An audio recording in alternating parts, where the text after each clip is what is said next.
My name is Doug McCain, and the Rams choked away what would have been a statement win. What it do, squad? It's your boy Brock, and we had a simple game, a game of two halves. And I'm Gavin Carlson, and look, my prediction was right, but I am so freaking pissed about it. Whose house? Rams house. It's the Rams squad. Everything Los Angeles Rams, every week. Breaking down all the big hits and game-changing plays from the City of Angels, the way only the Locked On Podcast Network can. Here comes the Rampede. The Rams Squad Show starts now. Ay. Ram Squad Show is back. The Mob Squad, we're all here, but it's our first Ram Squad Show after an L, and it doesn't get any more infuriating than this. The Rams, in a huge showdown, trying to get revenge in Philly, absolutely dominated the Eagles in the first half, and it all was for nothing as the Eagles come all the way back and steal a 33, in quotes, 33-26 victory. Obviously, this was, a 1-point game. And the last kick there, Joshua Karty's game-winning field goal blocked. D-Mac was this close to predicting a Joshua Karty game-winning field goal, but instead, I'm the one who's proved right, and I'm not happy about it, with the Rams coming out hot and then blowing this ball game. Shout out to everybody in here. Of course, we are live, so leave those comments. A lot of people in here pissed off.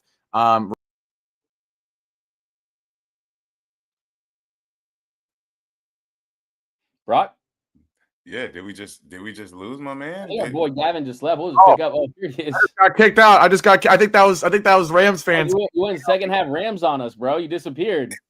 Oh, that hurts. That hurts. Yeah, the Rams fans kicking me out for my Eagles prediction there. But Randy said his heart's broken, but he felt it coming. Craig says he meant choke job. Yeah, shout out to everyone in here. I got kicked out of this stream, but I'm back, just like the Rams got kicked out of Philly in a very frustrating way. Yeah, he says too soon, D-Mac, too soon for the jokes. But shout out to everybody in here. Like I was saying, leave the comments. We're going to be reacting to them throughout this show. But of course, we have our takes. And I want to start with D-Mac first and foremost because he came in here on the pregame show or the preview show, and he said that the Rams were the best team in the NFC. And in the first half, man, it was hard not to feel like the Rams were the best team in the NFC, absolutely putting it on the Eagles in the first half. But what I want to ask you about, it's perfectly reasonable to say this game should have been 27-7, 37 at half, right? It's a 19-7 lead at halftime, but 4 field goals. And I thought Matthew Stafford did not look good in this game. What are your thoughts, D-Mac? Yeah, Matthew Stafford did not look great in this one. He missed some throws, some ones that would extend drives, overthrowing Puka Nacua a couple times. But really, this should be the Karty party, right? This should be celebrating Joshua Karty for making all 4 of his field goals to start the season. Also, putting the Eagles in tough spots to start drives, the way that he was manipulating kickoffs the way he was. And he gets 2 field goals blocked. And the one at the end, of course, hurts because that would have been the walk-off. And I'm not going to lie. I literally was up here cutting clips of my prediction. And I was just going to play them during the show from my phone. I was going to take so many victory laps. Like, I was going to have to, stop for gas and, charge my car during that victory lap. I was going to take so many of them. And, of course, the opposite happened. It wasn't a walk-off kick. It was a walk-off block. And the one that he got blocked definitely hurts. But the one early in the fourth quarter really hurt just as much because that one gets blocked. You had a chance to go up 29-21. They had so many opportunities to put this team away. You said that they looked great in the first half. They absolutely did. But even as good as they looked, they could have put up more points. I think the big difference in this game, if you had to choose one stat that really tells the story of why the Rams are 2-1 instead of 3-0, is the Rams go 2 for 5 in the red zone with touchdowns, and the Eagles go 3 for 3. The Rams' red zone offense just is not where it needs to be, and let's just call this what it is. I hate to use the choke word, but definitely late in this one, it was pretty damn near close to that. Yeah, and the interesting thing about this game, in my opinion, is if you tell us coming into the week or maybe even coming into the season that the Rams lose, again, I'm going to say it was 26 right? I'm going to say it was 27-26. I mean, not 33, right? We all know that touchdown at the end does not sum up the actual score of this game. If you tell me the Eagles beat the Rams 27-26 in a game where the Rams dominate the Eagles for most of the game and you lose, a heartbreaker, you go, that sucks. But hey, the Rams proved that they're an elite team. They almost won the game. You're still 2-1. You're just fine. But when you have this game in your hands, you have it bear hugged. You have the bow wrapped on the gift. It's done. It is finished. You have this game and you absolutely blow it. Now it's crazy. I'm curious, Brock, what is the vibe in that locker room now, right? If this is a moral victory type of loss, it's one thing. But when you choke, it can't be a moral victory. It's a dang, we blew a game we should have won. Brock, what's the mood in the locker room after something like this?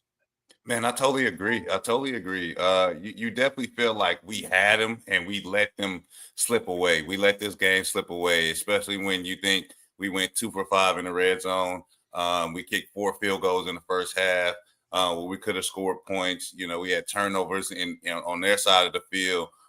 Things like that happen. You expect to score off of that. You need to score just based off of momentum and things like that. So the vibes are definitely low in the locker room right now after this game, because obviously we have a 24-hour rule. As soon as that's over, we're focused on the next game. But as far as right now after this game, you're definitely feeling you're feeling down and pretty shitty because you let this team off the hook. You know, you had this team definitely dangling it in the first half, trying to figure out if they really wanted to come back out, just how dismal the performance that they put on in the first half. Negative. I think you said -1 passing yards. They held Saquon Barkley to 18 for 46 when he ran for nearly 400 yards last year, both of their games combined. Right. So you had them on the hook, ready to just give up and concede in the first half, and you allow them to claw their way back and win this game. So you're definitely feeling pretty bad on your end that you let this team off, and you could have shown why you were the best team in the NFC. And Brock, what's going on in those situations for the blocks? Because the first thing that entered my mind when they had the second block was 2 blocks in a game is already insane. 2 blocks consecutively in the same quarter is so improbable. That's the first thing I looked about the game. How many blocked field goals do they have in 2024? There were 19 for the entire season. The Rams had 2 blocked right away. As a player, what goes through your mind when you think of that? Like, how improbable does that feel to you? Man, that's crazy. And for me, I was telling Gavin before, I said if I would have got my face ran, because obviously this is field goal block for offensive linemen sucks because you can't do anything but sit there and pretty much take the hit, before defensive player, it's like, okay, I can run through his face as much as I can, try to get this block. But if I knew, I just gave up a block, I would have been trying my hardest not to give up the next block. I would have went out there and cut the guys, if that was the case. I would have went out there and cut the D lineman if that was the case, to keep them from blocking that field goal. But to go out there and get your face ran through not once but twice in a game and then cause a game-winning block field goal, man, you got to be feeling pretty bad, being the offensive lineman that gave those blocks up. Yeah. I mean, it's crazy. It's just to see the exact same thing happen twice. You don't ever see that. And on a 44-yarder too, like that's short enough to where it should not be an issue, right? Like it's one thing if it's a 58-yard kick and it's a low trajectory, like this has got to be easy money. And for, like you said, D-Mac, for special teams to be such a pro for the Rams in this ball game with what was happening on those kickoffs, for it to come back and bite you and cost you the game is crazy. I do got to make something clear because there's a lot of comments in here, right? A lot of Rams fans, a lot of Eagles fans. Let's not have this mistaken, right? The Rams were the better football team for about 80% of this ball game, okay? So let's make that clear, right? I know how Eagles fans are, and I will say another thing. I'm going to get flamed for this. This game, like if the Eagles weren't already rivals to the Rams, like this game, it made the Eagles rivals, man. You've got the tush-push foolishness again. It looked like there was another false start on one of them. You've got bogus calls the whole ball game. And what bothers me the most, you've got these Eagles fans booing their own team for the first 3 quarters as if they didn't just come off a Super Bowl and are 2-0. Like, you don't get to walk around and fly Eagles fly if you're booing for 75% of the game. I'm sorry. It pisses me off. It really does. But make things clear. The Rams dominated this game for about 75% of it. They did. And again, the choke job makes it hurt so much. But when you take when you put the 0.5 on the camera, you take a wider lens view of things. This was still a game that the Rams played a good football game for a lot of it, and a couple things just fell short. D-Mac, I got to get back to it. I want to hear your thoughts on Matthew Stafford in this game because he had the beautiful tud to Davante Adams deep in the end zone. He had plenty of great passes to Puka, but there was about 3 or 4 or 5 like easy bread and butter Matthew Stafford 6-yard crossing routes, wide open Puka, wide open Davante in the first half on third downs that could have made this again a 27-7 ball game, something like that. What's up with Matthew? What's up with him? It was not a good game for him. I mean, I think for him going 19 for 33, less than 200 yards passing, had 196, 2 touchdowns, an interception. Those are pedestrian numbers for the type of quarterback that he is. And it's not just the interception early that they overcame, and you're not even worried about that. It was the missed throws to extend drives. And it's uncharacteristic for Matthew Stafford to miss gimmies like he was missing, especially when Puka Nacua is catching everything within a 30-mile radius, right?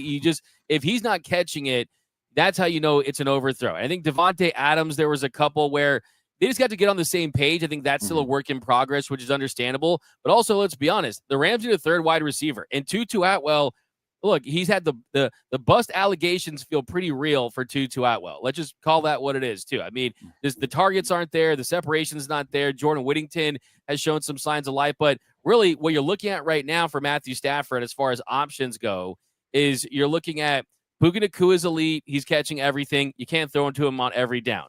Davante Adams, you see some great plays here and there, but he's still ramping up and building chemistry. We haven't seen just all systems go Davante Adams yet. And then third wide receiver, you got a guy that in Tutu Atwell that has not stepped up and produced, and then really no one else who has grabbed that position by the horns. And when you look at the tight end position, I mean, the play with Tyler Higbee towards the red zone in the first half when Higbee's kind of dancing around, and Stafford is trying to get him to go in the right direction. It was an uncompetitive throw, right? I mean, I think you can see, like, if it's a drop or something like that, you can kind of live with that. But when it's sailing 3 feet over his head and you don't have a chance to catch it, that's when it really is costly. And that's why, I mean, look, yes, they dominated in the first half, but 9 points inside the red zone, and they only scored touchdowns on 25% of their red zone trips, and then you get dominated in the second half as far as how many points you gave up, and 26 answered points. They had 255 total yards. I really don't know what to make of this Rams team right now. I really don't. Is this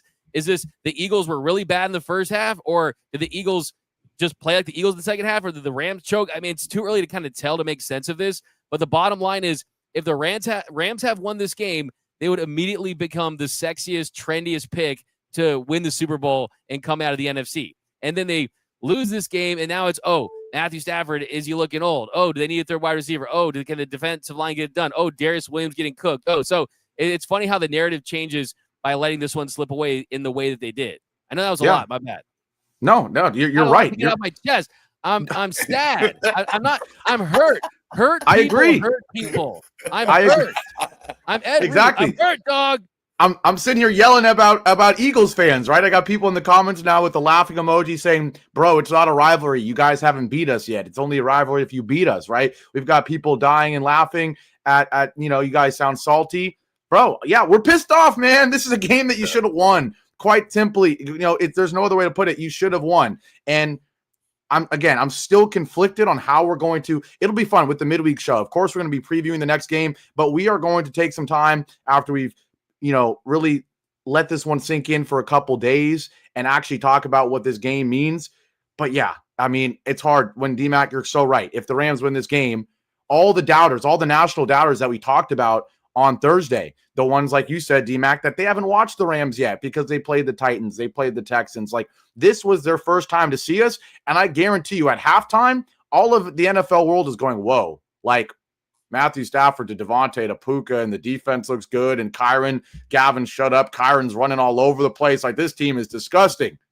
and it all goes away just like that. So a lot of context to be had, a lot of conversation to be had, but we're just getting started here on the Rams Squad Show. When we come back, we'll talk about the first half a little bit and what went right, because like Brock said, between stuffing this Eagles offense and that run game, I mean, all three of us, I have to say, all three of us predicted this game really, really well, despite the result. I'll explain that as we talk about this 33-26 loss for the Rams on the Locked On Rams Squad Show. We'll be right back. Now, today's show is brought to you by PrizePicks. It's the daily fantasy app where making the right call can actually pay off. Look, you and I make decisions every day, but on PrizePicks, being right means cashing in. With football back, PrizePicks is the simplest and fastest way to get in on the action. Just pick more or less on 2 to 6 player stat projections, and you can turn your takes into real prizes, all in less than 60 seconds. Now, the play for today was Patrick Mahomes, 0.5 passing yards over, right? They give you these free discounts, and then you combine that with only one correct stat, and you're already in the money. So download the PrizePicks app today. Use code LOCKEDONNFL to get $50 in lineups after you play your first $5 lineup. That's code LOCKEDONNFL for $50 in lineups after your first $5 play. PrizePicks, it's good to be right.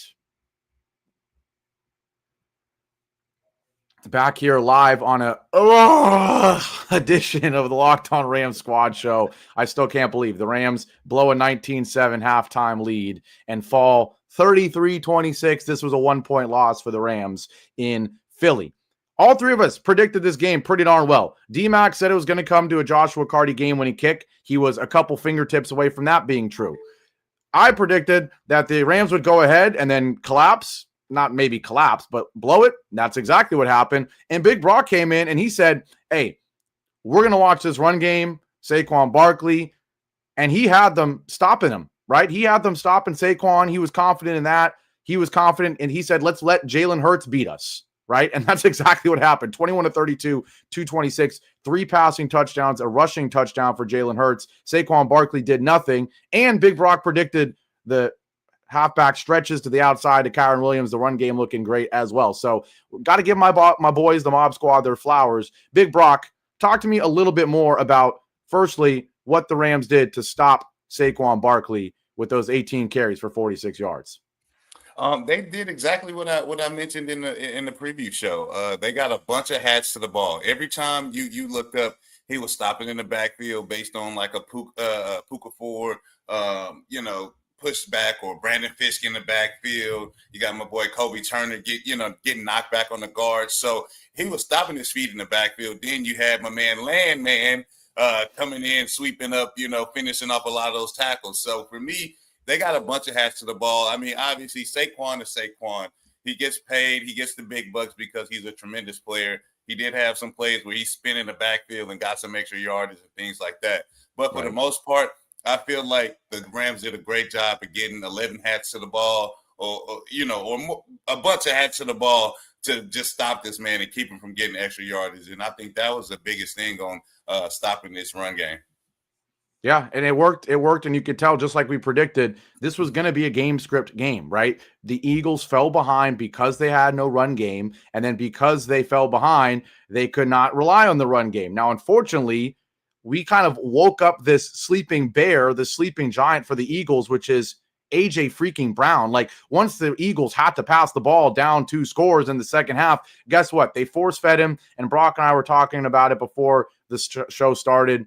Bro, he looked like a man amongst boys, right? The Rams defensive backs that D-Mac we've been looking at so closely, especially after the injury to Ahkello Witherspoon, they had good coverage on A.J. Brown this entire game. But with, whether it's Emmanuel Forbes or whoever, draped on A.J. Brown's back, he's catching the ball still. Then he's throwing them off of him and running and getting 10 more. Got away with the push off on a touchdown, in my opinion. I know they're going to say Devontae got away with one as well. I still think the Rams got screwed by the refs more than the Eagles in this one. But D-Mac, A.J. Brown, like we feared, we awoke a sleeping beast, and he dunked on us today.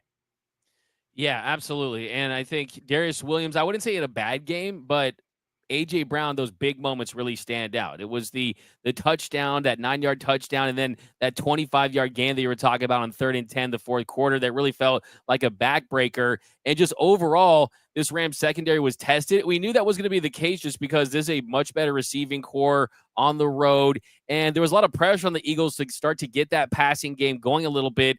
Jalen Hurts hadn't completed a pass for more than 10 yards heading into this one. A.J. Brown was really a non-factor. We knew that it was only a matter of time for that production to start coming. Hopefully it happened against this Rams team. And you just look at the loss of Ahkello Witherspoon and how big that was going to be. It was, oh, Emmanuel Forbes, can he step up? Oh, can Darius Williams step up? Sure, but it doesn't look like they can play at the level of Ahkello can when he's at his very best. You can't teach size, and that's what Witherspoon has. And they gave up 226 passing yards. They gave up 3 passing touchdowns. I mean, that's a difference in the game right there.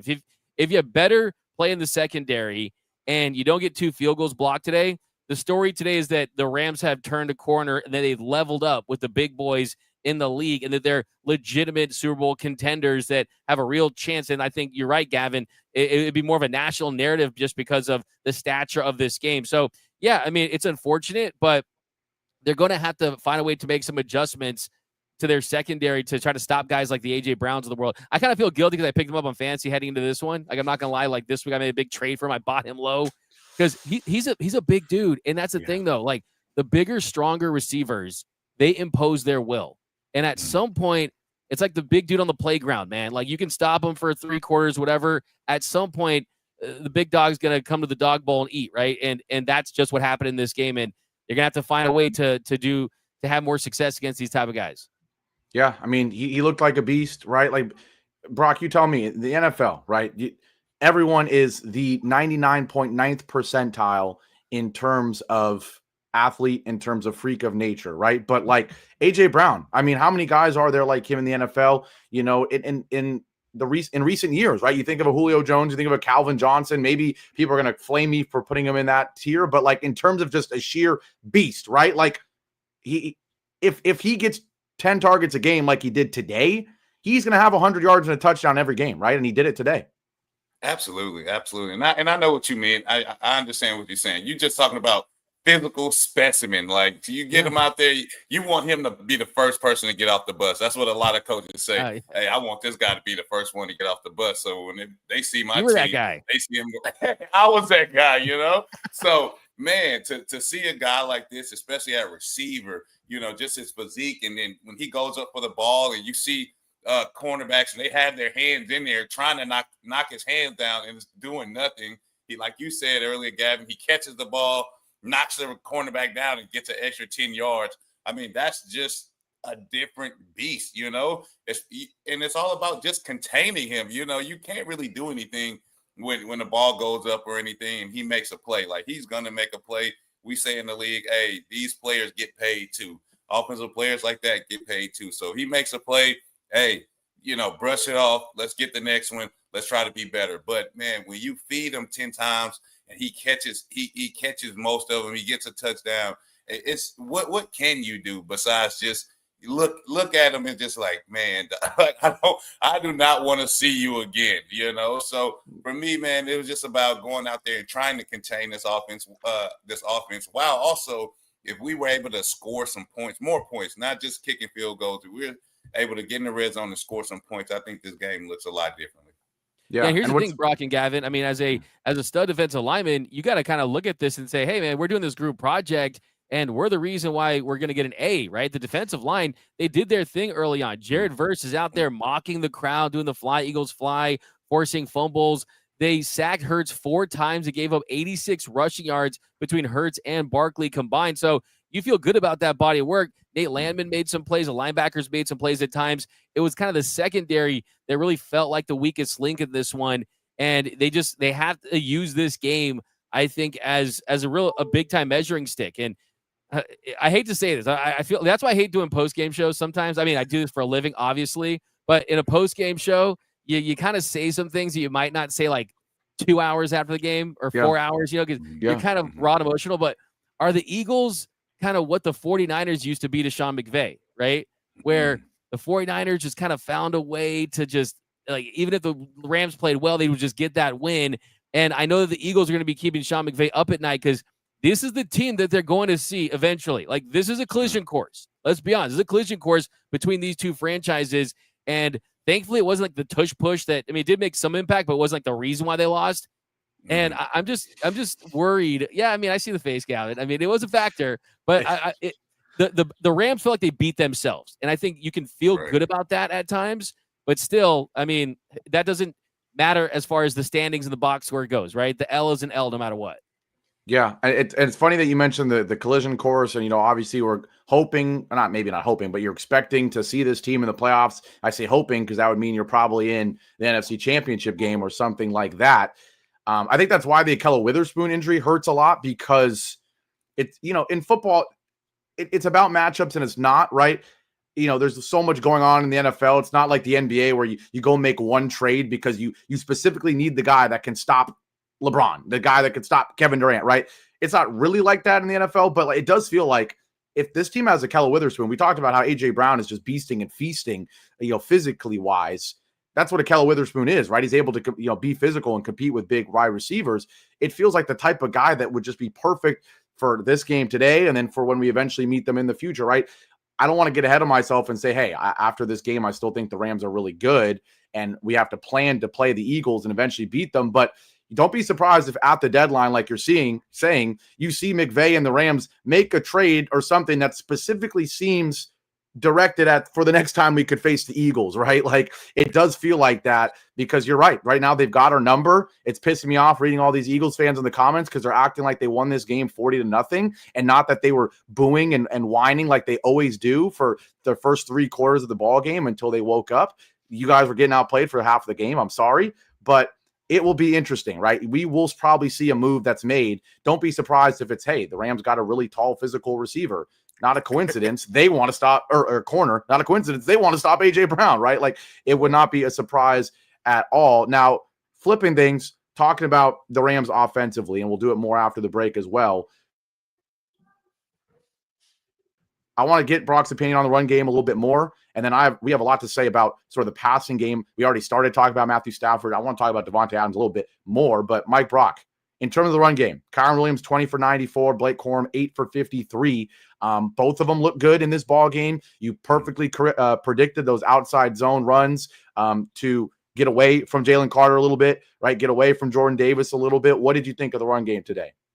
Man, I thought that they worked it to perfection. I mean, I thought they gave him a little bit of everything. They gave him trap plays, counter plays, but we seen where the money was. The money was with the wide zones, getting them outside, getting them hitting the edge, and then when they did cover that, when they did set the edge, you got Corum cutting back, Kyron cutting back against the grain and getting some yardage there. So I think the Rams found their niche when it comes to running game and what they plan on doing, because I mean, when you got big guys like that, they can't move laterally. So when you're getting them going lateral, they might go flat laterally, and then you got to get them setting the edge. And we have, one of the best blocking wide receivers in Puka Nacua. He can do it all. He blocks and he catches the ball. So you never know, and that helps with the play action game when he comes into a C gap and the safety thinks he's about to butt him up, and then it's a play action pass, and he's going on a deep over route or something like that. So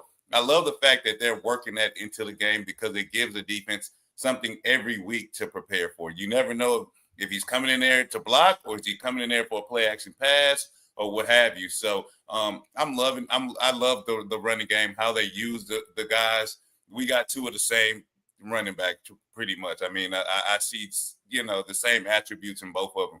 They're very explosive. They can get the edge or they can cut back, and they're tough to bring down. So for me, man, I love seeing that. Even I was watching the game, I'm like, I don't know, were they watching our preview show with me talking about the wide zones and stuff like that? Because they definitely implemented that into the game plan, and it worked perfectly. Well, first of all, of course, they're watching this show. Every single player watches every single episode of Locked On Rams and the Squad Show, 100%. We know that. You should get a check for some offensive coordinator consulting, Brock. Maybe you should help with the red zone too. I would like to see that, right? But I agree with you, and I think that for me, as far as just my big takeaway from the running game in this one is, of course, everyone's trying to build a narrative, right? And after the first couple of games, it was, oh, is Blake Corum coming for Kyron Williams' job? Oh, should Blake Corum get more snaps than Kyron Williams? And certainly I bought into that a little bit. After you see this game, the takeaway should be they're both really good. You need both of them. Both of them contribute to a really solid running game, and they can do some different things, right? Corum can break. He can cut back, and like we saw, he cut back wide on a play to get almost 10 yards, and Kyron on a screen pass breaks a tackle to get a first down. I mean, they just do things a little different, but I think, Brock, you mentioned, like, they're kind of from the same mold. Even size and stature, they look similar in a lot of ways, and the production was there. 87 rushing yards for Kyron Williams with 19 attempts. Blake Corum, 53 on 8 carries, and they're getting into the end zone. So that's a very positive takeaway, and I think for anyone who's trying to say, oh, Kyron this, Blake Corum that, no, like, for this team to be at its very best, you need both of you guys. Just ask yourself this question. If it was just Kyron and Jarquez Hunter or just Kyron and Blake Corum, you'd probably just want to see either Kyron and Blake Corum, right? So think about these guys in the same backfield. They're both very additive. So that was a major plus. They were the big reason why the Rams really established that lead they did, that 19-point lead in the first half. Yeah, exactly. It just and that's why it's just so annoying. It's just so annoying because this is a game you should have won, right? But we have a lot to talk about. I think Brock, have you ever like broke something after a loss? Like, you know what I'm saying? Like you know what I'm saying? Like, this is one of those losses you got to be like, it's probably, what's the mood like in the locker, Brock? What do you think? Is it quiet? Sick, man, they're sick. I mean, obviously you're quiet because you feel like, bro, we had them. Like, they were booing their own team. So the fact that we have Eagles fans in here acting like they were cheering the whole time, come on, miss us with that, bro. Y'all are definitely booing the whole game, the first half and the third quarter. So for me, man, I'm just like, we had them and we let them go. So obviously you're more mad because you feel like we beat ourselves. It's nothing that they did. Obviously, A.J. Brown had a tremendous game. You know, it's hard to keep that beast off, out of the end zone, especially when they're feeding them 10 times a game. But for me, it's like we did everything right. That was a game plan to make Jalen Hurts beat us with his arm, to make him make the throws. And he went out there and did it. I mean, so the game plan was there. They executed the game plan, like you said, about 80%. It's just that last little bit we just did not finish when it came to winning the game. Absolutely. Yeah. Gavin, I know you got to go to a break, but I don't know. Apparently there's Eagles fans in the chat, right? Oh, of course. Do they realize that there's literally a Locked On Eagles live squad show going on as we speak? Like go hang out with your friends. Like, what are you guys? Why are you in enemy territory? Like, what does it say about the Locked On Eagles squad show? I mean, I'm sure it's a fantastic show. Go watch that. We like the views. It helps get the numbers up. So we appreciate you. I mean, jeez. Someone said, Brian says, we want to hear y'all cry. And that's what I was about to say is it's funny, right? Like everything, especially in today's world, everything is skewed, right? You only hear from the loudest voice or whatever, right? I'm as someone who's been yelling at these Eagles fans in the comment section, I have to remind myself, like, the only Eagles fans that are watching this show right now are the ones that are strictly here to blank disturb, right? Like, their job is to stir the pot. That's what they enjoy. So I'm not going to let these people let me, skew my views of the Eagles fan base as a whole, right? Because I'm sure there's plenty that know. If the reasonable ones know, ooh, we didn't look good for 3 quarters. Ooh, this was a really good game. Ooh, like the Rams are going to be a big test for us if we see them in the playoffs. But the ones in here, they're strictly here to troll, right? And so let them troll. It is what it is. You guys won the game. I get it. But my last thing I'll say before the break is I think both teams and both fan bases are going to be thankful for this game. This game is going to help both teams. We'll talk about that. And I might criticize Sean McVay a little bit after our break here on the Locked On Rams postcast. Now, this Rams squad show is also brought to you by Mazda. Look, Mazda's moving the game forward. For those who believe it's not just about playing the game, it's about redefining it. There are moments that do more than put points on the board. They move crowds, even Eagles fans that are booing, but they move crowds, they move culture, and they keep moving the game forward, right? As much as it sucks, this week's moment that moved the game forward, it wasn't just one moment. It was multiple times that A.J. Brown took advantage of the secondary, made big plays, got the Eagles back into it. And it was Jalen Hurts, right? He got things done with a lot of pressure on him. So unfortunately, it was the Eagles in this game, but whether it's the Eagles, the Rams, or anything else, or when it comes to cars, right? When you follow what moves you, the unexpected is only the beginning. And just like there's more, and just like that, there's more to every highlight. And just like there's more to every highlight, there's more to Mazda vehicles. So Mazda, move and be moved. Back here on the Ram Squad Show, Eagles 33, Rams 26. We've got a bunch of lovely Eagles fans in the comment section to join our lovely Rams fans in the comment section. It's hilarious because, again, you got all the Rams fans in the comments that are going on this huge, crazy, this game was rigged. Every call went against the Rams. The Rams are actually the best team in the NFL. Or they're saying, fire McVay. We suck. We're terrible, right? And then on the Eagles side, it's, we're the best. You guys suck. 4-0. We're owing you, yada, yada, yada. Man, it's somewhere in the middle, all right? This was a game that the Rams were dominating in the first half. They did not play well in the second half. The Eagles were awful in the first half, and they played better in the second half. Now, why this is a game that I think helps both teams out is, like we said, we kind of woke up this sleeping giant for the Eagles in terms of their passing game. We made them remember that they have this guy named A.J. Brown. We made them remember that Jalen Hurts, all the criticisms you can have about him as a passer, he's a good enough passer to win a Super Bowl. He's already done it, right? This game is going to help the Rams as well because we're going to learn it. I think we already learned a couple things about the Rams in this game. One, this front seven's elite. The secondary is going to be just fine. The run game can be great. But we learned that this passing game has this crazy high ceiling, right? When you see Davante Adams catch a 45-yard touchdown, when you see Puka do what he does every game and then get called for BS flexing, which I won't get into either. But we saw the flaws of this passing game with Matthew Stafford overthrowing guys. And Sean McVay, in my opinion, did not call the best game too many times, just forcing it to Davante Adams. It was very interesting because you have two guys that are being force-fed. A.J. Brown's being force-fed because he's unhappy and because they need to wake the passing game up. But the Rams were like clicking on all cylinders, right? Like everything was jamming, and it felt like a couple times McVay got cute, right? Like I'm watching it with my parents, my mom screaming on the TV, it's 3rd and 1. Why are we throwing a 30-yard fade to Davante Adams in the back corner of the end zone, right? And I'm sitting there going, hey, Mom, like you don't understand. Like sometimes you want to catch him off guard, but then you look at her and you go, you're kind of right. It's 3rd and 1. You've been running the ball over him and you're throwing the ball 40 yards down the field, right? Multiple times. You got cute. You over-exaggerated or overemphasized getting the ball to Davante Adams. It didn't seem necessary. D-Mac, what say you as someone who might be the only person that's as excited about Davante as me, or you too, of course? Did it feel like we force-fed him a little bit too much? Does Sean McVay deserve criticism? Yeah, I think you pointed out right. I mean, I think the frustrating thing about this game here is there were times when it felt like McVay was a little too conservative. And then there were plays where it's like, wait a minute, why are we going for home runs when you just need a single or a double, right? It's 3rd and 1, 3rd and short. Just get the first down, move the chains, and you're trying to push the ball to Davante Adams. And I will say, if Davante Adams is able to make that catch that goes through his hands there in the 4th quarter, we're not talking about those 2 block field goals. I mean, he ends up with 3 catches on 8 targets.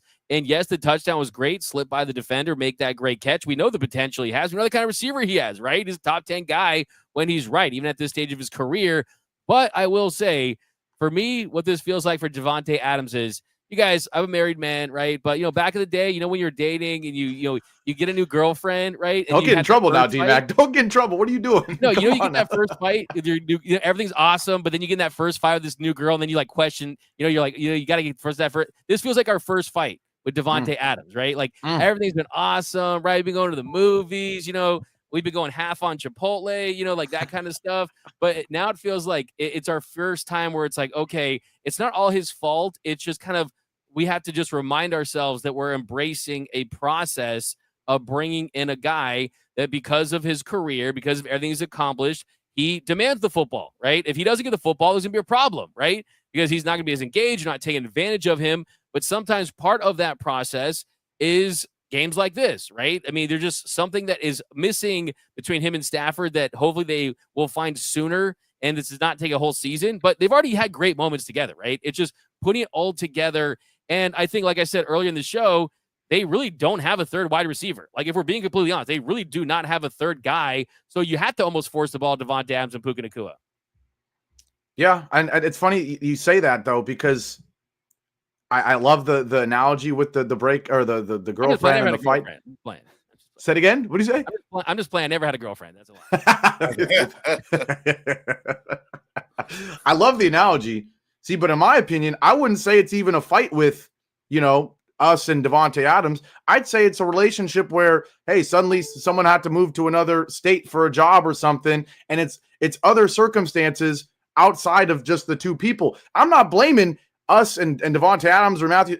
Man, this is on McVay. This is on the bigger umbrella here that is ruining the relationship, at least in this week, forcing him the ball too much when you don't need to. You're not putting him in the best situations. It feels like every time you want to put it, tell me if I'm wrong, but it feels like every time you want to put a receiver in a good situation to get open on a nice 7-yard crosser, it's always Puka, right? It's always Puka. And I'm not mad at that. He's the best maybe in the NFL at running 10 yards and cutting across the middle and catching it and getting a first down. But if every open slant in the slot is to Puka, and then every throw to Davante is a 30-yard fade with someone draped on him, man, McVay, you're making the circumstances hard. It's a long-distance relationship. You're not making it easy. That's my opinion, Brock. No, I'm with you. But I do feel like you're dealing with two different animals. Obviously, Davante he's the X receiver. He's the outside receiver. What he does, he goes over top. He runs the post. He runs the goals. He runs the digs. When you have Puka Nacua and the fact they're both on the same team, you end up getting a mismatch. Usually, especially if you bring him in a C gap like they do, he's usually matched up with a safety who's probably not as good in coverage as a corner would. So it's like you got two different animals and you're using them, but it's like we need to be able to get that connection with Davante and Matthew Stafford more. Obviously, Puka is doing his thing because he's willing to go over across the middle and he's willing to go inside and block and different things like that. So I agree with you, man. It's about McVay putting these guys in the right position. I don't care if it's, you might have to shift, Davante a little bit more, run him across a formation sometimes and get him going on some goals and get him a run and start and things like that. So for me, man, I agree with you both, man. It's a bigger picture here where they can set up Davante better than just throwing them go balls or anything like that. Let's get him going across the middle. Let's get him going on some more digs and things, deep over routes, play actions and things like that. But let's not take away from the Eagles defense. They have a great front seven as well. Their linebacker, Braun, he's a beast. Oh, man. It seems for the most part, their DBs are in the right situation to make plays. It's not like they're just getting beat all the time. So, man, this was a great defense as well. Shout out to the D. You kind of tip your hats to them. I'm a player, so it's like, you got to call a spade, man. They did a good job on defense as well. So we just got to get our things going right, get clicking a little bit more, especially in the big moments. I think that's where it counts the most. Not, early in the game and things like that, but in the big moments, where were our guys? Did we make the plays that need to be made? And the Eagles did, when they threw the ball up to their big, their receiver, their number 1 and 2 receivers, they end up making the plays. So I just think that's where it is, man, just getting us to show up in those big moments of the game. Yeah, for sure. I think, Brock, it's a great point that everyone's always focused on what their team didn't do and not as much as what the team they played did, and those guys have a lot of talent. They drive Benzes too, right, as they say. So I think for them, it's just that it's kind of how we're viewing this team. I think that's why this is so frustrating. If this was a Rams team a couple years ago that didn't have these high expectations and you put in the same performance, you might feel good about this loss, right? You might feel not as terrible just because it felt like they were overachievers. They are outplayed their talent level.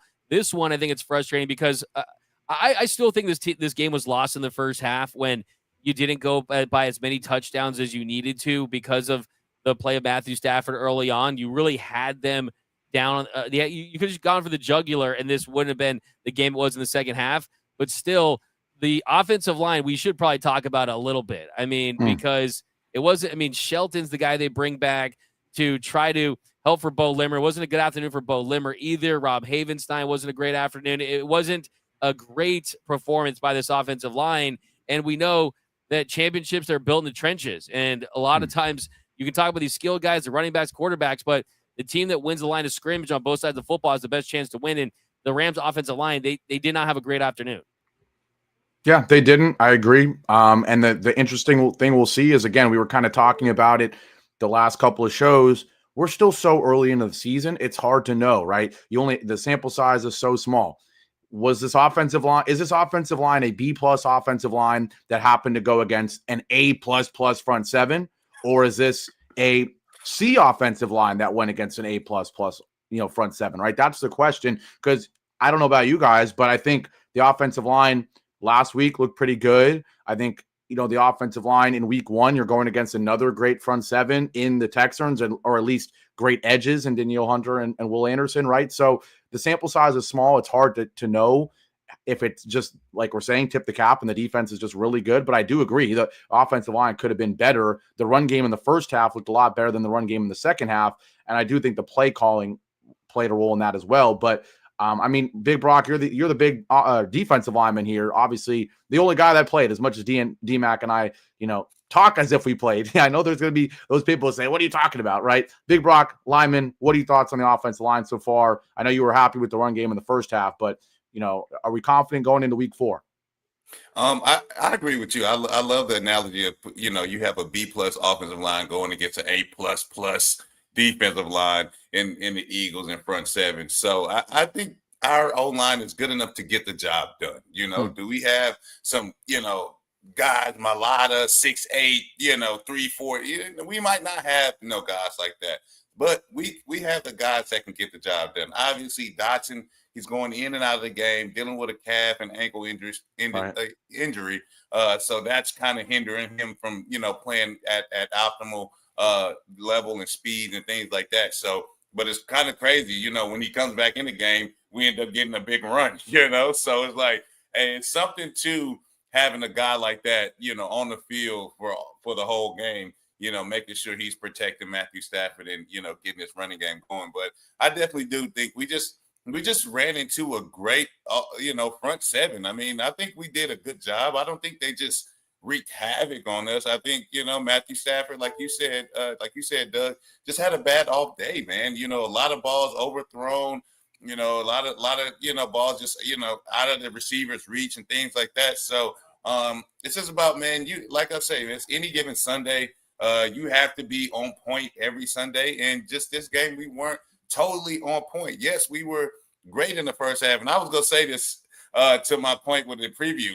I didn't like us being up at halftime. I was like, dang it, we're up at halftime. This is not going to be good for us, because I said in my preview, if we're down by halftime and we can come back, that's the way the Rams usually win these games in situations. With us going up at halftime, it's kind of how do we play the game? How do we call this game? Are we conservative? Especially when they start scoring, or do we just kind of keep the clock going and just run this thing out, or do we, try to go score more points? So it gives you, when you go up at halftime, especially the way we did, where it's like, yeah, we're winning, we're beating them, but we're not scoring points. It's a little bit of limbo area for you to call plays, especially if you're McVay, where you don't really know how to call a game. Should I call and be aggressive, or should I call and be conservative just to win the game? So that's why I was like, man, if we were down at halftime, I think it would have been a little bit better for us. But, hey, like I say, tip my hat to the Eagles, man. They came back, they blocked some kicks, and they won by the skin of their teeth, as the old folks used to say. So, man, more power to them. Hopefully we'll see them, like you said, Gavin, down the line in the playoffs sometime soon. Yeah, absolutely. That's the thing. I want to, Brock, I want to touch on this too. And Gavin, I need to mention Kevin Dotson. If you rewatch this game, man, when Kevin Dotson went out of the game and Bo Limmer went in the game, dude got straight up manhandled. Like they went out and they abused him when Kevin Dotson was out of the game. So his presence, and they got to find some way to get him to where he can get past these injuries and just be that guy, because he's been durable throughout his career. This is just something that's going to be something they're going to have to manage. It's kind of been lingering for him. They hope they can get past. I think that really is the key to building that cohesion along the offensive line. But yeah, look, everyone's criticizing the McVay play calling the red zone, and rightfully so. I think there were moments where you could have been a little more aggressive with the run game and trust that a little bit more. But the truth is, if like you guys point out, the skin of your teeth, right?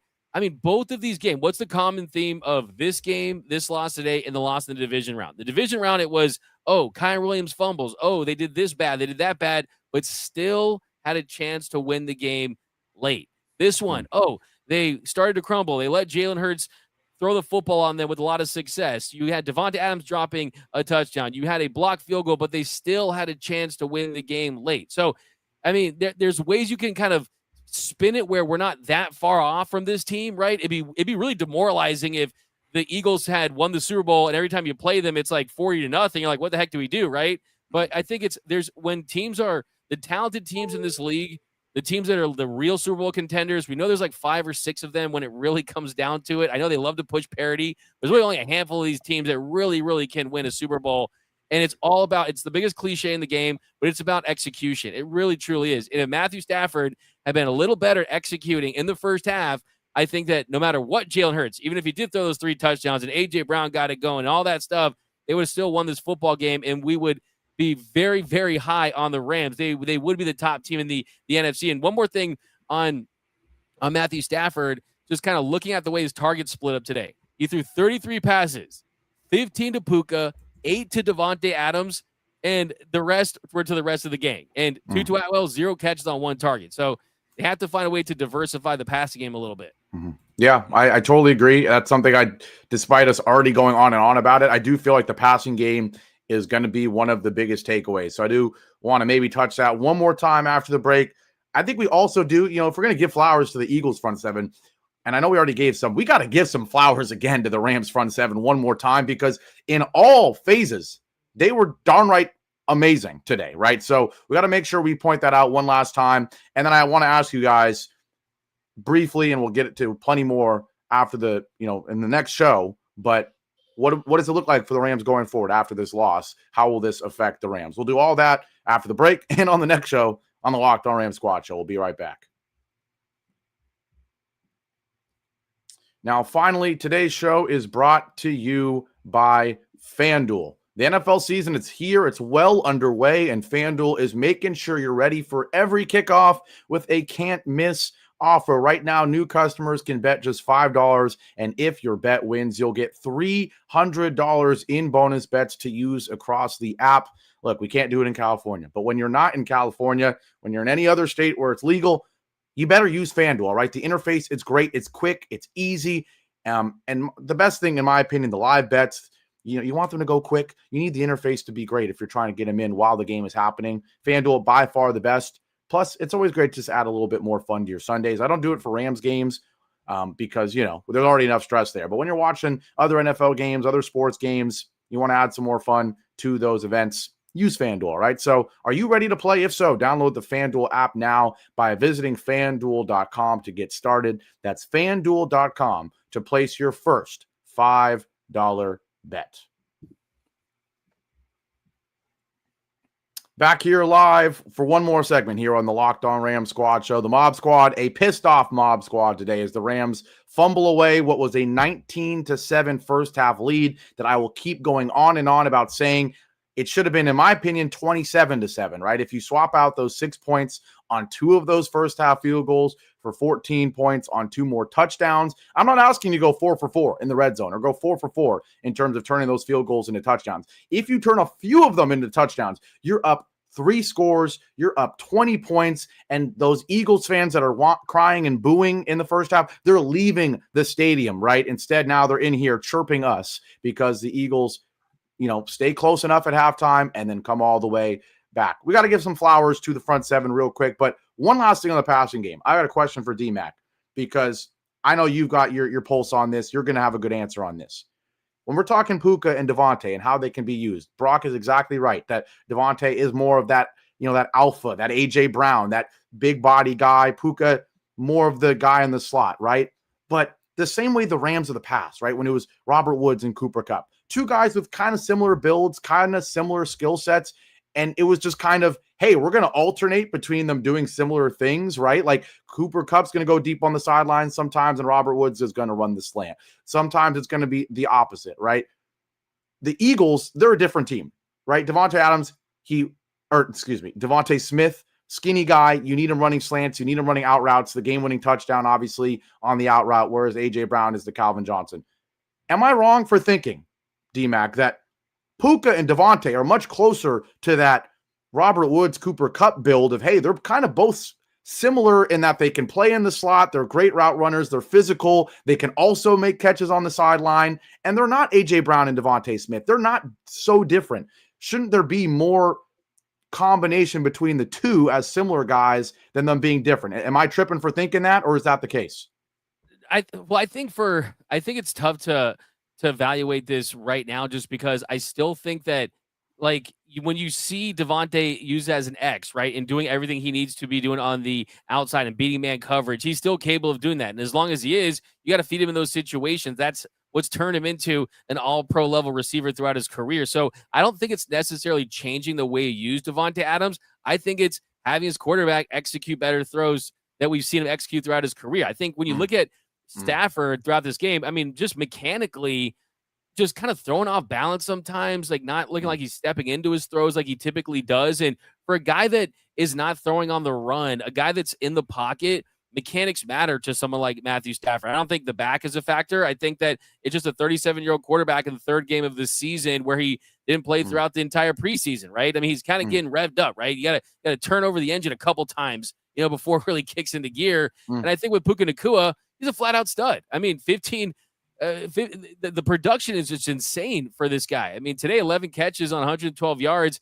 15 targets. You didn't see that big explosive play for a touchdown as long was for 20 yards, but we did see Davante Adams make a stretch play. That's something we did not see from Cooper Kupp. And as far as like Robert Woods, right? I think Robert Woods is a guy that was really, really awesome in his role, but he's not someone who had the ceiling of a Davante Adams, for sure, right? And for then sure. Cooper Kupp, the 1 year in 2021, put together an incredible year. But I think if you look at just the totality of their careers, Davante Adams has been a better receiver year in and year out as far as just pound for pound. So I think really what it comes down to is them getting on the same page.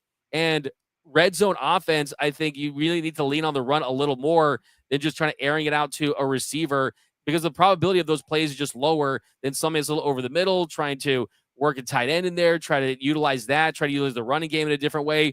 I just think that this passing game is not going to be the issue for this Rams team. I really do. I think that Matthew Stafford is too good not to start executing better. I'm curious to see what he said after the game, because I'm pretty sure he'll be the first to tell you that he didn't feel like he had a good game, and the Rams were in a position to win a game against the defending Super Bowl champions where their quarterback didn't have a great game. So that's something to feel good about, because there's a lot of room for improvement, because he still has that.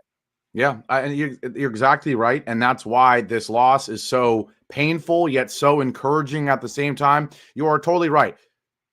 Davante Adams is 10 times the player Robert Woods was. No offense to him, right? The same way people are getting on me for estimating how much better Todd Gurley was than not only just Kyron, but any running back, right? When Todd Gurley was doing what he was doing, right? You're so right. The potential of this passing game, if the connection is there, is, oh my God, it's Cooper Kupp and Robert Woods, except both are like Triple Crown level receivers on the same team, not just one. You're absolutely right. And that's why we're excited. Doesn't it feel like to you guys that things are just coming easier for Puka this year, and Devontae is a reason for that? I think that's another thing with this too, is that, I mean, he attracts attention. He opens things up. And last year, if Puka had the same stat line, it would have been like, his jersey's dirtier, right? Or he's like bloody and this and that. Now he's just kind of going out there and boom, 10 catches, 120 yards, like the floor, it feels like, for him. So yeah, it's frustrating for sure. I totally get you, Gavin. It definitely is. But I do think it's been an upgraded receiving core for sure. Yeah, it's the mismatches. It's him versus safeties, him coming in the C gap, him in the slot. He's going to get, it's the mismatches. But I agree with you both with saying we do need that third option. Like, we do need a good third option. I'm looking at the Eagles right now. You had Dallas Goedert, who had a touchdown. Devontae Smith had a touchdown, and A.J. Brown had a touchdown. Like, we need that third option that we can go to in certain situations where they know, okay, we can't allow A.J. Brown to get the ball. We can't let Puka Nacua get the ball. Like, who's going to be our third option that's going to get this ball that we can trust and count on? Yeah, Kyron Williams was the Rams' third leading receiver today with 18 yards receiving, right? And he ain't CMC. He ain't Saquon, right? So you don't feel great when you see that number. Right. Yeah. But it's interesting too, because these are such similar teams. Like, they feel so different in some ways, but they're so similar in others, right? You've got a great running game. You've got two stud receivers. Neither team really has like a true number three, right? It was Dallas Goedert today, but it's because the two receivers are so good. Like these are probably the two best wide receiver duos in the league outside of the Bengals and maybe one other that's not coming to the top of my head, right? These are such similar teams. Another reason they're so similar, the secondaries are good, but not great. But the front sevens are amazing. And that's where I do want to end the show is the front seven for the Eagles got its flowers from Big Brock. I know that he already gave the Rams their flowers a little bit, but one last time, let's end on some positivity. We already said it. The Philadelphia Eagles, I don't know why I pronounced it like that, 27 carries for 86 yards. Like as a team, that's crazy, right? Saquon Barkley below 50. You sack Jalen Hurts 4 times. So whether it's the pass game, I thought they did a poor job at the beginning of the game, but a better job at the end of the game of containing Jalen Hurts in the pocket as well, not letting him scramble. So all 3 things you wanted to see. You stuffed Saquon, probably the worst game he'll have all year. You sacked Jalen Hurts 4 times, and you limited the escapability in the second half. Front seven deserves its flowers. Big Brock, what'd you see from Jared Verse a little bit more? What'd you see from the front seven as a whole?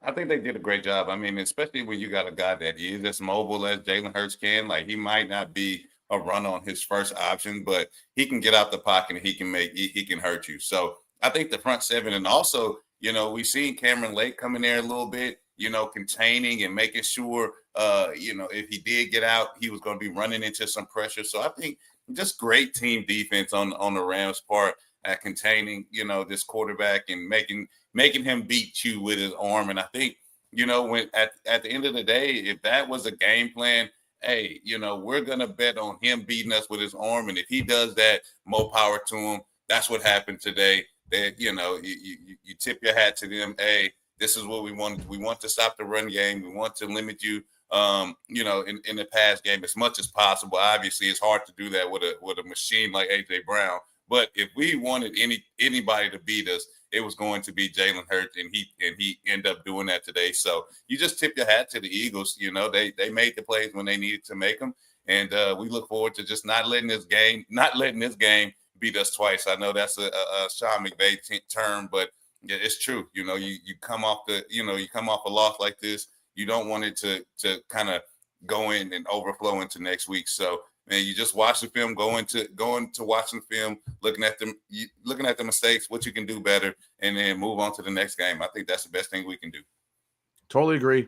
And in a day in the NFL, I do like to look big picture at the end. In a day in the NFL where you've got the other NFC elite team, the Green Bay Packers, lose to the Browns, right? Like, we lost this game today, but I feel so much better losing a nail biter that you dominated for most of it against the Eagles in Philly than imagine being a Packers fan that you're 2-1. You thought you were Super Bowl bound. You can't even beat the Browns. That's really concerning, right? Not just that. Atlanta 30-0 loss to the Panthers today, right? Crazy.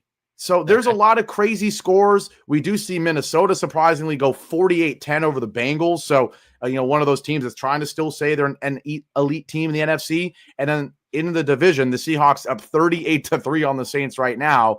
And the Cardinals and Niners tied at 3. A lot of stuff happening in the NFL. But again, like, you're telling me the Packers can't even beat the Browns, and you want us to be up in arms that we lost a game we should have won against the Eagles? Like, we're just fine. We have a huge matchup next week hosting the Colts. Coming into the season, you did not think that was a huge matchup maybe, but the 3-0 Colts laid it on the Titans 41-20. Daniel Jones looks a lot better than whoever Danny Dimes was in New York, and that's a big-time game. We're going to have our predictions, of course, in the next show, but right away, early thoughts, Big Brock, D-Mac. Should the Rams be favored? Should the Rams still be confident hosting the Colts? We'll start with Brock. I think they should be favored. I think, like you said, you take a lot from this game. You learn your lessons. It's not a loss. It's a lesson. You take a lot from this game. You get in that red zone. You try to put up points, and you show that versus the Colts. I mean, obviously, nobody expected the Colts to be 3-0 going into the beginning of the season with Daniel Jones. But you know what? It's a big game now. So it's time for us to, get over the hump, get over this game, and move on to the next game and get a dub next week. D-Mac? Yeah, absolutely. I totally agree. I mean, I think this is a frustrating loss. This is a heartbreaking loss. This is a fly Eagles fly makes Rams fans cry, Eagles cry, whatever it is, right? You're really devastated about this loss just because it opens up that wound from last year where you thought you could possibly make another Super Bowl appearance. But nothing has changed for me from what I've seen the first 3 weeks of the season. That is that this team has the potential to win a Super Bowl. And I still believe that now, even after a tough loss, because of the flashes that the team has had. I think there are some questions at cornerback with the Akella Witherspoon injury, some questions along the offensive line, but there's so much high upside for this team that it's just about kind of taking, I think there's a lot of buildup for this game, and now they can settle into the season. Feels like you really settle into the season now, and you're on that emotional roller coaster of and all this buildup. I think it's back to really taking care of business. I expect a pretty convincing win, even though the Colts have had a really good year. Gavin doesn't like that I tipped off a little bit of a pick there. I see that. No, but I'm okay with you tipping off the pick. That's fine. But convincing again, I don't want to come in here and be the Rams, the hater that everyone's going to call me. But man, the Colts are 3-0. Like convincing? You're thinking it's convincing next week? Is that a real? Yeah, I don't know. That's a fake 3-0 to me. I mean, yeah, we'll see. They beat the Dolphins, right? They beat the Titans. Like, I agree that they're not. If they're as 3-0 is worth 3-0 in some regards. Now, the Eagles fans are going to roast me for that, and you guys lost and listen to the buffoon. I know. But moral of the story is, if you told us at the beginning of the season, as high as we all were on the Rams, if you told us at the beginning of the season that they'd be 2-1, that they should have beaten Philly, you would take it. You would probably take it. And it sucks because the schedule, looking at it now, looks a lot harder than it did when we came into the season. The Colts are a lot better than we thought they would be, right? The thing, we might get the Niners without Brock Purdy, but we might get it with Brock Purdy. The Cardinals are better than we thought. D-Mac was right on that front, right? Even the Panthers become a real game, I guess. They're beating teams by 30 points. So it's going to be an interesting season. It really is. And we just got to go week by week. The Colts are not going to be an easy win at all. But frustrating day, but a fun day. I'll be honest. Like, as much as it sucks that the Rams lost this game, to have Davis and Olsen on the call, to have it be the true America's game of the week, not that crud they always pull where they make the Cowboys game America's game of the week every week. Like, how is Cowboys Bears America's game of the week? That's always hilarious, right? Yeah. This was the game of the week. That's a game in America this week. Well, let's be honest. That's all that is. Yeah, exactly. They did us dirty with that one, bro. I'm not gonna lie. They did us dirty with that one, not having it as the premier game of the week, dude. Like, yeah, right.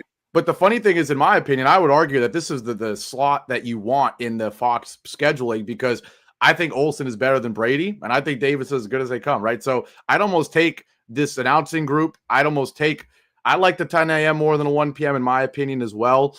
But moral of the story is, it felt like, what it should have been. This is a rematch. This is two of the best teams in the NFL. It felt like that. It's a heartbreaker, but we're excited. We're going to be just fine, and we're going to win next week. I certainly hope so. So with all that being said, man, shout out to everybody in here. Shout out to the Mob Squad. This was a fun one.